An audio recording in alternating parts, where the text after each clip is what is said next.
Hey there, in this video, I'm going to show you how to do a 3-needle bind off. This is a great option if you've knitted a sweater or a vest from the bottom up and you now need to join your front and back pieces together at the shoulder. This technique not only binds off your stitches, it also seams them together at the same time. So it's kind of a 2-in-1 step and you won't have to do anything extra afterward. This technique also creates a nice sturdy seam that can support the weight of the garment, and the seam can be placed either on the right side of the garment or on the wrong side. I'm going to show you specifically how to put it on the wrong side, but I'll also let you know how to put it on the right side. And with that, let's get into it. Now, before we begin, we want to make sure that the two pieces that we're binding off and joining together have the exact same number of stitches. And then we want to make sure those stitches are on double-ended needles. So if you have just a few stitches like I do in each of these little swatches, you can use double-pointed needles. Or if you have more stitches, you can use 2 circular needles. I just prefer double-ended needles so that you don't have to worry about which end the tip is on before you do the next step. Then you're actually going to need a 3rd needle as well. This can be the same size as the needle you used for the project, or it can be slightly larger to ensure the bind off isn't worked too tightly. Once you're all situated, you have the same number of stitches on your needles, you have your 3rd needle ready to go. Go ahead and place your live stitches together with the right sides touching. So here in my little swatches, the knit stitch side is the right side, and I'm going to just place them together like so. Now I've got my wrong sides on the outside and I've got my right sides touching, and this is going to place the bind off seam on the wrong side of the work. Now, if you want that bind off seam to be on the right side of the work, you'd place your pieces together with the wrong sides touching like this, and the right sides would be on the outside. But again, I'm going to be putting my seam on the wrong side, so I'm going to place my pieces together with the, got all mixed up, with the right sides touching like this. Now to do this bind off, we're going to hold our needles parallel in our left hand like I'm showing here. The stitches will be roughly aligned with one another. And if you have yarn attached to either piece, it doesn't matter which, as long as the yarn is coming from the right. You're going to want to make sure that that yarn, so here I have 2 tails, they're not attached to any ball of yarn. You're going to want to make sure that whichever tail or end you use is 3 to 4 times the width of the pieces you're going to be binding off, plus enough for a tail to weave in when you're done. If you don't have a long enough tail, you can also start knitting with a new piece of yarn that meets those requirements. So again, you want it to be 3 to 4 times the width of the bind off seam, plus some to weave in. All right, so once we've got this all set up, let's go ahead and get started. I'll use the teal yarn here in the front, but again, you could use either. So if your yarn is attached to the back, that's perfectly fine. So we're going to insert our 3rd needle now, knitwise into the 1st stitch on the front needle, and knitwise into the 1st stitch on the back needle. Wrap your yarn around that 3rd needle knitwise, draw up a loop, and slide both stitches off the left needle.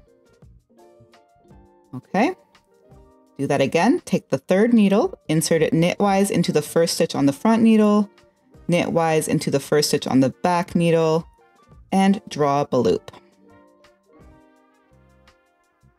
Now that we have 2 stitches on our right 3rd needle here, we're going to take the front needle in our left hand, insert it into the front of the 2nd stitch on the right needle, pass it over the 1st and off the right needle, and that binds off 1 stitch. Now we need to knit another stitch from each of the left needles. So once again, knitwise into the 1st stitch on the front needle, knitwise into the 1st stitch on the back needle, wrap the yarn knitwise around the 3rd needle, and draw up a loop, and then bind off another stitch. And those are the steps that we repeat all the way to the end of our seam. Knitwise into the 1st stitch on the front needle, knitwise into the 1st stitch on the back needle, wrap the yarn around knitwise, and draw up a loop. Bind off that 2nd stitch. And here's our seam so far, and you're going to want to make sure that seam stays nice and stretchy. You don't want to do this bind off too tightly, and just keep it loose. So again, if you find that you do this tightly, you could use a larger needle in your right hand. So once again, knitwise into the first stitch on the front needle, knitwise into the first stitch on the second needle, the back needle, wrap our yarn around knitwise, draw up a loop, and bind off another stitch. Now continue repeating those steps until one stitch remains on each of your left needles, and then meet me back here so we can finish up this bind off. Now that we have one stitch left on each needle in our left hand, we're going to do the same thing that we've been doing. So insert your right needle knitwise into the stitch on the front needle, knitwise into the stitch on the back needle, wrap the yarn around knitwise, draw up a loop, place one of those needles down and use the remaining needle in your left hand to pass the second stitch on the right needle over the first and off the needle. Go ahead and put that needle down. And now if your yarn is still attached to a ball, go ahead and cut it and leave a long enough tail to weave in. So 6 to 8 inches or 15 to 20 centimeters. Then once you've done that, use your right needle to elongate the last stitch a little bit. And remove that needle, grab the tail through the loop here that we had remaining and pull it through.